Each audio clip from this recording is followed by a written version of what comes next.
સુરત ભાજપના ધારાસભ્ય કુમાર કાનાણીના પત્રની અસર એ સુરતમાં જોવા મળી રહી છે। ધારાસભ્ય કુમાર કાનાણીએ સુરત મ્યુનિસિપલ કમિશનર અને સુરત પોલીસને એક પત્ર લખ્યો હતો અને પત્ર બાદ પોલીસ અને પાલિકાએ કામે લાગી છે। મોડી રાત્રે પાલિકા અને પોલીસની સાથે મળીને એક સંયુક્ત કામગીરી સામે આવી કે જ્યાં વરાછાથી સરથાણા ઓવરબ્રિજની નીચે ગેરકાયદેસર પ્રવૃત્તિઓની ફરિયાદ બાદ કાર્યવાહીની શરૂઆત થઈ। પાલિકાએ પોલીસની હાજરીમાં બ્રિજના નીચે રહેલા તમામ દબાણો દૂર કર્યા। ઓવરબ્રિજ નીચે મોટા પ્રમાણમાં દબાણો હતા અને એ જ દબાણોની વચ્ચે દારૂ, ડ્રગ્સ, ગાંજા, અફીણ, જુગાર જેવી ગેરપ્રવૃત્તિઓ ચાલતી હોવાની ફરિયાદ કુમાર કાનાણીએ કરી હતી। ધારાસભ્ય કુમાર કાનાણીએ ગતરોજ એક પત્ર લખ્યો હતો।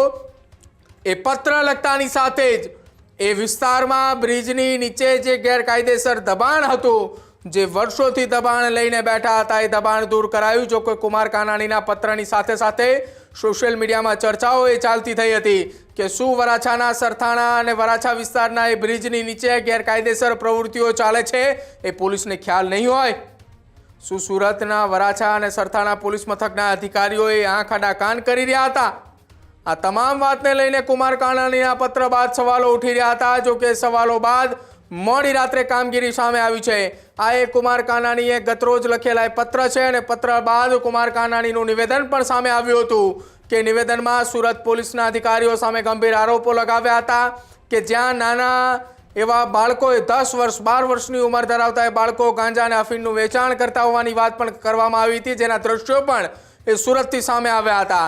આ તમામની વચ્ચે કુમાર કાનાણીએ લખેલા એ પત્રની અંદર શું વાત છે, શું કામ કુમાર કાનાણીએ પત્ર લખ્યો અને કેમ ધારાસભ્ય કુમાર કાનાણીએ કહ્યું કે આ બ્રિજની નીચે ગેરકાયદેસર એ લોકો વસવાટ કરી રહ્યા છે, દબાણ કરીને બેઠા છે અને જ્યાં દબાણની વાત કરવામાં આવી હતી ત્યાં જ દારૂ અને ગાંજાનું વેચાણ થતા હોવાની વાત આરોપ લગાવવામાં આવ્યા હતા।